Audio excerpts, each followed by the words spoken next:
Hey, everybody, it's Natalie B. McKenzie with The Whole Woman, and welcome to this week's episode of Living Life Authentically with yours truly. Today, I feel the need to have the graphics of turkey running across the screen, just so we remember it is Thanksgiving week, and I have been waiting for this because, as I told you, I get an overdose of family time, which simply excites me. So, on my way out of New Jersey this morning in such a hustle and bustle to get on that flight before everybody else starts clamoring, what do? Break a nail. Yeah, not just any break a nail, just rip the whole thing off, left that at home. But now here I am in sunny Florida, wishing you and your family a happy and blessed Thanksgiving. You're watching Living Life Authentically with yours truly, and we are brought to you courtesy of Diageo North America. Remember, Drink IQ is all about drinking responsibility. So our sponsor for the Living Life Authentically fall season is Diageo North America. We thank you. So as we get ready for Thanksgiving, we want to remind you that we are supporting Center for Food Action this year, helping to raise a table of thanks in a spirit of giving. So remember, join us as we donate dollars to Center for Food Action so they can help to put food on tables of those in need. Feel free to visit our website, check us out on our social media posts, and of course, we'll share the link again with you so you can visit, donate, help us to support Center for Food Action. And yeah, it's that time of year again, and we're getting ready for our annual fundraiser and toy drive. We invite you to join us at the Capitol Grill, our usual sponsors, along with Diageo North America. And I'm going to put that back up again for those of you who are scanning the barcode, or if you need the link is twww.holiday2023.eventbrite.com. Thank you, Diageo, and thank you to Capitol Grill. That's Sunday, December 3rd at 3 p.m. So today we have yet another magnificent guest joining us, and I cannot wait to share her with you. She is the Director of Business Development for Trade and Prosper. Trade and Prosper is a social enterprise that supports businesses who focus on creating ethical and locally sourced products. They're also known in the marketplace as makers. Louise is also the co-owner of Cooper's Daughter Spirits, a craft distillery that produces small batch spirits in Hudson Valley, New York. Help me welcome our guest today, ladies and gentlemen, none other than Louise Newsome. Hi, Natalie. How are you, Louise? Welcome to The Whole Woman. Welcome to Living Life Authentically. Well, thank you for having me. It's a pleasure to be here. I'm excited to chat with you today. I am so excited. I cannot wait to hear all about that you do. But I hear that lovely tilt and accent that helps me. I can't help but ask, where are you from and where is that beautiful accent from? Well, the accent is from Liverpool, England. That's where I was born and raised, and it never left. I've been here a very long time, and I mean, it's a little softer. It's not, if you know a Liverpool accent, it can be quite strong. So, but I still have my British accent. Love it. Now, how much time did you spend in England? Did you go to school in England, or were you raised here in America? No, I was raised in the UK. So I went right through all of my schooling in the UK. So elementary school, middle school, high school, and then on to university in Birmingham. And I did my degree there. And then after that, that's when I came to the States. So what was it like growing up in Liverpool? Tell me about your family. Do you have siblings? Was it an extended family home? Or tell us what it was like growing up in Liverpool and what your interests were as a young girl. Oh, I absolutely loved growing up in Liverpool. I really, really did. It's a great city, and it's still a great city, and I love to go back. I feel like I'm somebody that's like kind of stuck between two worlds, two continents, home and home. They're both homes, America and the UK. I'm sure you understand that, Natalie, right? Very well. Very, very well. So, it was... I grew up with a brother who was 2.5 years younger than me, who I tortured really well. But he loves me still, which is great. So we're very, very close. And my mum and dad. And, you know, it's interesting. I look back on my childhood and it felt very charmed in a lot of ways. It was, you know, we were able to go around the neighborhood on our bikes and go visit friends. And I had a lot of very close friends all around me and family. My grandmother, the mother of my father, was really the matriarch of the family as I was growing up. And she insisted that every Saturday afternoon that we had to go over to her house for afternoon tea. And when I got to be a teenager, that was a bit of a problem because, of course, the friends were calling and, you know, it'd have to be pulled away. But she was adamant about it. And, you know, it's something that's stayed with me, that was such a special time because, you know, that those elders all left and the family shrunk, you know, over time because of that. I have to admit, something I remember very vividly is having tea with my mother. And it's interesting how we take it for granted while we're doing it, or we think it's so torturous. And then it's no longer there. And you're thinking, oh, wow, that'd be lovely to do again. Exactly. And, you know, she really nurtured all of the children, the grandchildren's creative side. I mean, she kind of demanded on special occasions like the holidays that the kids had to put on some kind of performance. So we would have to do, you know, plays, or we'd do comedy, or we'd sing some songs. I don't know. We did all this stuff. And of course, you know, I grew up with mostly boys. So of course I was like the bossy girl who was like the ringleader and telling everybody what to do. I love it. It sounds like we were living, you know, dual lives on two different coasts, because that sounds exactly like family time and holidays in my family in Jamaica. We had our own skits and pantomime that we did at home. But then when you have 12 siblings, you know, you have a football team, you have a whole theater. Oh my goodness. Absolutely, you do. So, Louise, let's talk a little bit about this creative side. How did that influence what you ended up studying and what you now do in life? And how did you end up in America? Oh, well, so coming to America was really, I had a couple of girlfriends from Liverpool who were in the States already. They were in Los Angeles on the West Coast. So I'd finished my degree, and they, of course, were on the phone saying how fabulous it was and what a wonderful time they were having in the sun. As I was looking at the grey sky out the window in Liverpool. And they were like, you should come, you should come. So I begged my parents. I begged them. And I think, you know, it's interesting how things work out, because I would never thought in a million years that I would have left, actually. I mean, I really was connected to my roots there. And I still am. And it's interesting because, you know, it's been 35 years and it doesn't go away. And I still are connected to those, you know, obviously my family and those friends. Well, you know, we're 50 odd years in of friendships. And of course, social media and all the WhatsApps and everything now, it just makes it easy. better. Yeah, exactly. So, so I ended up staying because I actually met my now ex-husband there. And so that kind of took me on a path which was unexpected. And he was English, which was the other thing, which was kind of ironic and funny that I met a Brit all the way to Los Angeles to meet a Brit. 4 miles away.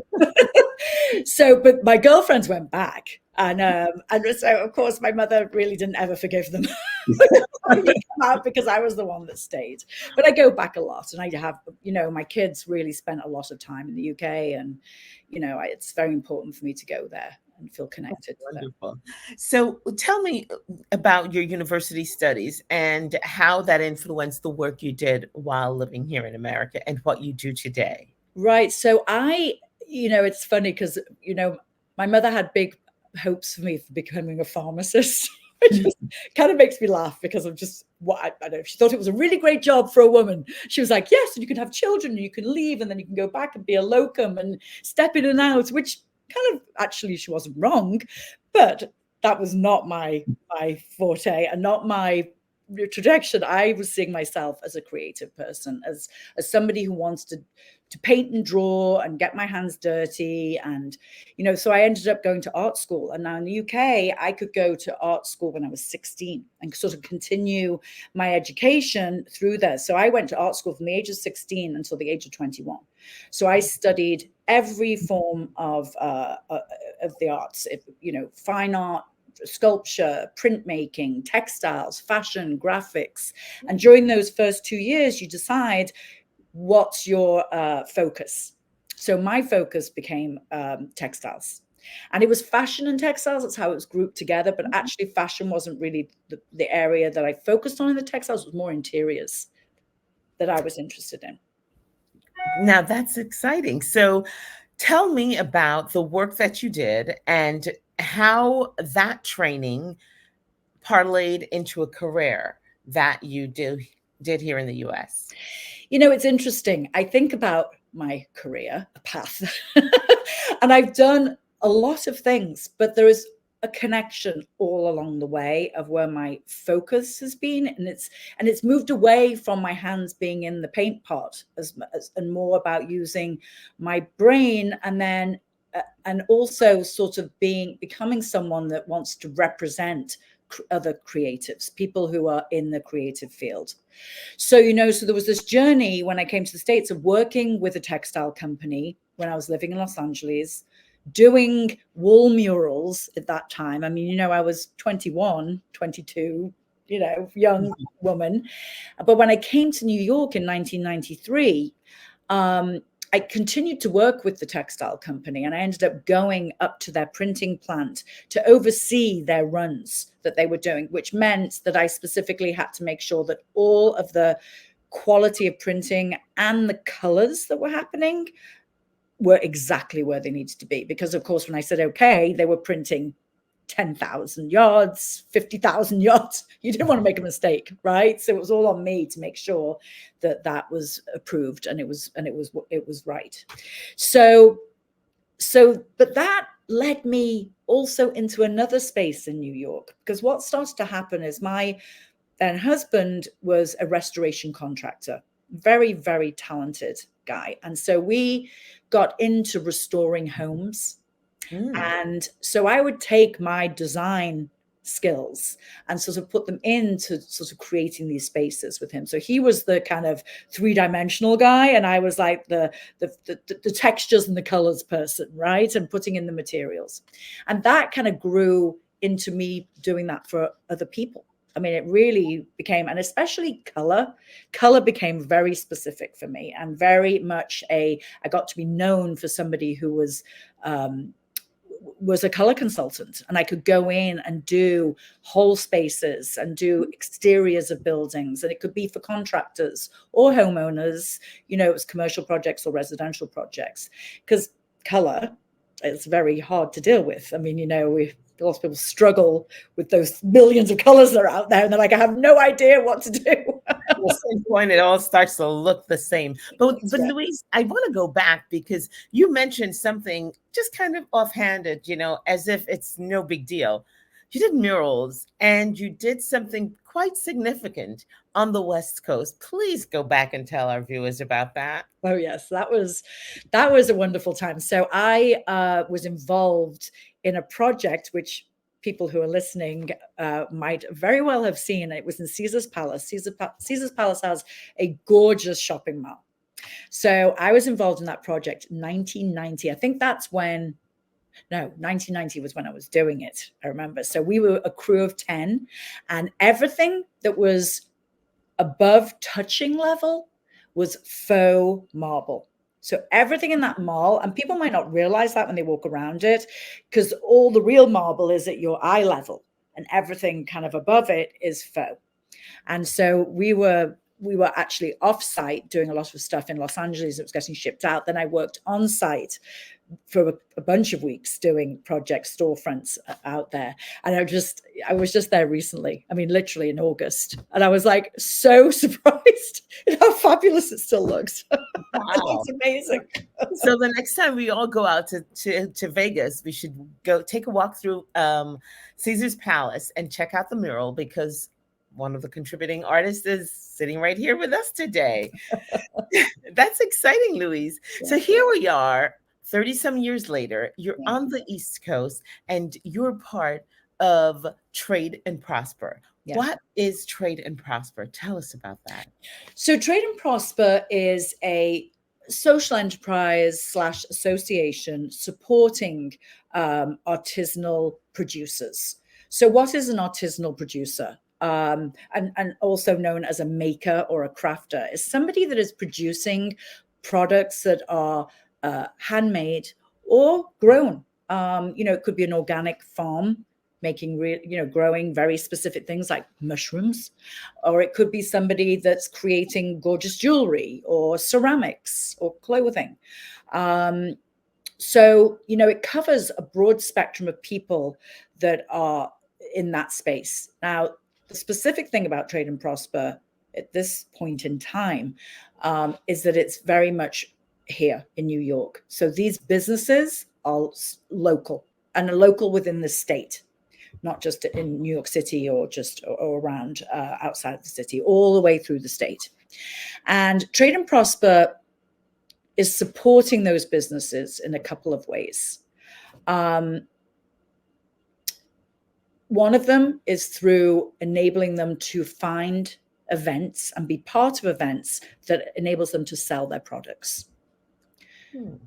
So, when you're a small business owner, you don't necessarily have retail straight off the bat. Your marketing plan might be to get in front of the consumer and really work your product to understand and be speaking directly to the end user, so you understand how your product feels to them and how, if it's working or not working, and what you might need to adjust. And also, there's great opportunity to earn money here, and also to meet some key players in your industry that takes you on to the next level.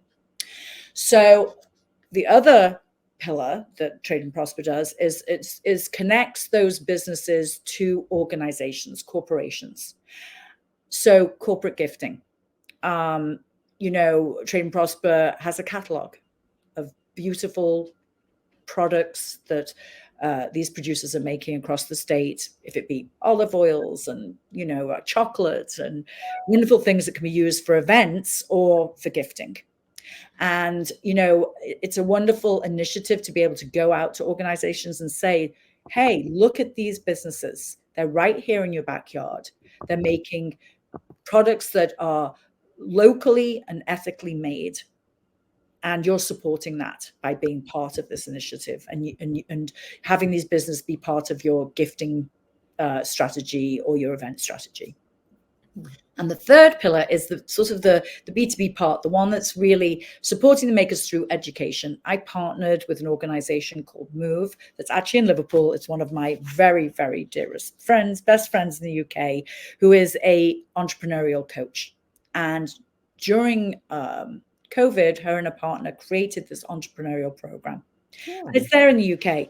But she said to me, Louise, here, take it, white label it, edit it to work for this market and use it. And so I can offer these businesses a very inexpensive way to kind of do some development for themselves that's kind of snappy and quick, because these businesses don't have time. I mean, they are like stretched to the max. Absolutely. So to kind of say, here to sit down for a bunch of hours and do all that, it's not going to happen. So it had to be created in a way that it was kind of a quick, refresher, something that got the mind going, really some key points in it for understanding where they were at in the business and where they might need to adjust in their business model to make it work. Because sustaining is the key factor, and it is also the biggest challenge of small business owners.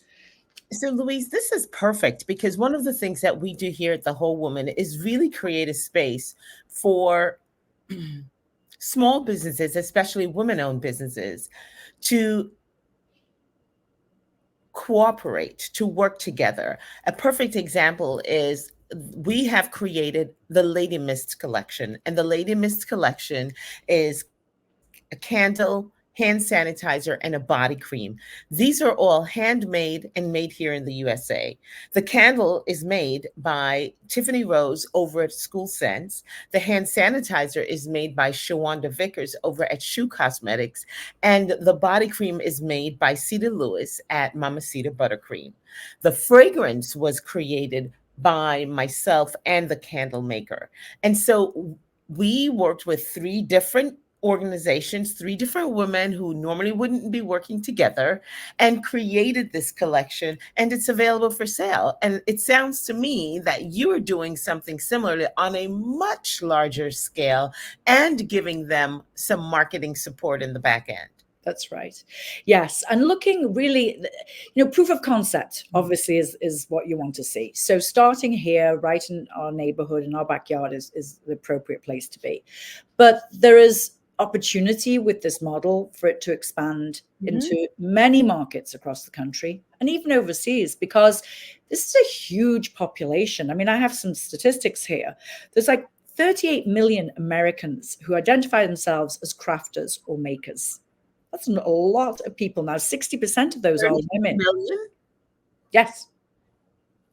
Huge. Now, they might not be all small business owners, but they're creatives, right? They're people who have a passion for making products or making things. I mean, it could be on any level. They could be selling it at the school fair, or they could be really developing a business model. 60% of those are women. And, and I see it all the time. There's definitely a lot of women in this space, but then there's more women who are starting small businesses too, right, statistically. So it makes perfect sense across the way. So handcraft markets. So there's a statistic I found online. It was saying that the handcraft market size reached $752 billion in 2022. And they expect a growth in this space from 2023 to 2028 of just over 9%. Are you trying to tell me that craft making is a multi-billion, tens of billions of dollars? Wait, well, look at Etsy. Look at Etsy. Yeah, there you go. Okay. So, I mean, Etsy, it blew up for a reason because I think that, COVID definitely, I think, has taken it to another space, or maybe took it, faster pace, because people were losing their jobs or wanting new jobs or wanting to get out of corporate. It was the perfect opportunity for them to do it and start working on something that they feel more passionate about. So often these are passion projects that people do. But the problem is that, like any small business, the success rate, then it just drops off. And yes. So, but then there's more people coming forward. I mean, in colleges now and universities, entrepreneurial programs are the biggest thing growing out of universities. There was never an entrepreneurial program when I was at university. Yeah. Being an entrepreneur was what? And right, exactly. What was even the word? It wasn't even a word. You were a business owner, a proprietor. That's right. So now it's actually a career, and it's a career path. And I think with the way that, the instability of the corporate world has taken those people who are bold enough, because it takes a lot of guts to say, I'm going to do this. I'm going to take this chance and run with this idea and this project and try and get it off the ground. Now, Louise, how do local crafters, passion, purpose entrepreneurs, how do they get a hold of you? How would they get involved with one of your programs? And exactly what's the process like? Well, basically, they can they can go to the website and they can fill in that little pop-up that comes up. It's very simple. It's just your email and your name, and then you also can send me an email from there, or you can write to me directly at louise@tradeandprosper.com. I mean, we're a kind of like a tight little group organization, and we're that you'll get me directly and you'll be able to speak to me directly. You're not going to fall into an abyss of a bunch of people. So that's one for human too. Yes, yes, you're not going to have that experience. You might get my answer service on the telephone, but you'll get me eventually. Wow. So tell us how we can stay in touch. Let us have your website, your social media handle, and when next is one of your trade events coming up? Well, so trade events, let's talk about that first. So we have a bunch of things in the works. So this is kind of the very crazy season right now. Obviously, it's the holidays. So, a lot of these businesses are looking to make their end of year numbers right here in this next 8 weeks, right? And so as far as events happening on the Trade and Prosper side, we just had an event actually up in Geneseo. We Trade and Prosper, when we do our events, we attach ourselves to, we're a third party, into a third party. We're not creating something from scratch. So we got invited into a music whiskey festival that was up in Geneseo that was being hosted by a once quite famous pop star from the 80s. And we did a Trade and Prosper market at the festival, so which was wonderful. And we used hyper-local Finger Lake businesses up there, and it was just really lovely and well received. Going forward, there are projects in the works. So Park Avenue does they close off between 34th Street and 40th Street. Mm-hmm. They're going to be doing it in the spring, and they have a big event there. So Trade and Prosper working to having a city block, between 34th to 35th or anywhere down to 40th. And so that will be a very big space where we'll hopefully be able to have like 50 vendors. And so the idea of that is to really curate an experience in that city block, which is I'm very excited about. That's exciting. And that will be next spring? That's in the spring, yes. And then there's other, I'm talking with all kinds of people to kind of get things up and running for the spring, summer, fall of 2024 to 2024. It's really a busy time. It's a difficult time because you're kind of coming to the end of the year. Everyone's kind of crazed. Nobody, but January 2nd, it's going to be busy and just marking the calendar. So if people are interested in finding out more and being part of those events, and even the gifting catalog or speakers too, which is something actually I haven't spoken about, the way that we push speakers out is a certain level of business owner would go into that space where they would go into organizations and share their product. It's mostly food area in this space where they can go in and do a tasting, and they can talk about their business and how they've grown their business and where they're at and how they got into retail, et cetera, et cetera. So there's those opportunities as well. But the website is tradeandprosper.com.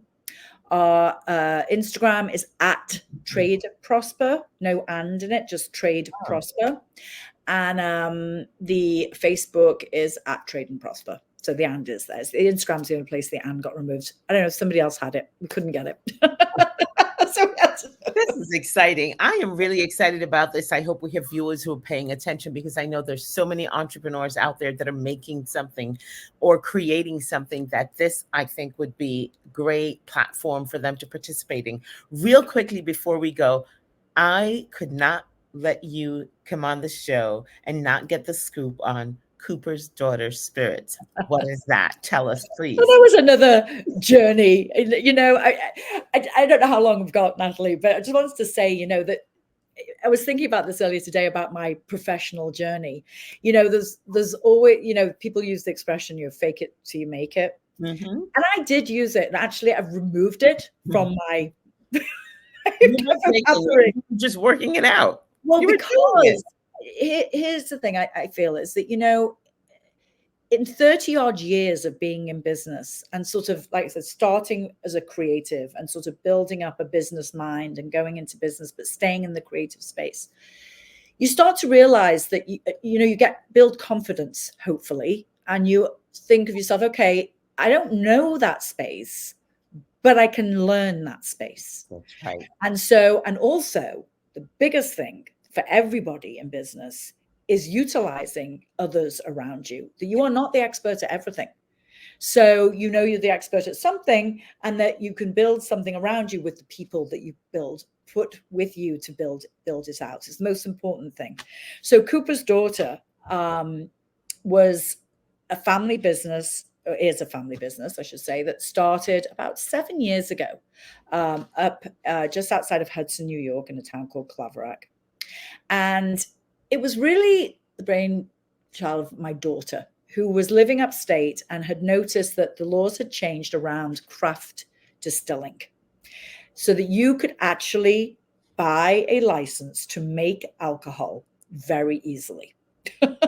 And when I say very easily, Hmm. within a budget. Like it wasn't, I mean, if anybody who's listening has been in the liquor industry or owned a bar in Manhattan or they understand those licenses are astronomical. This was not that.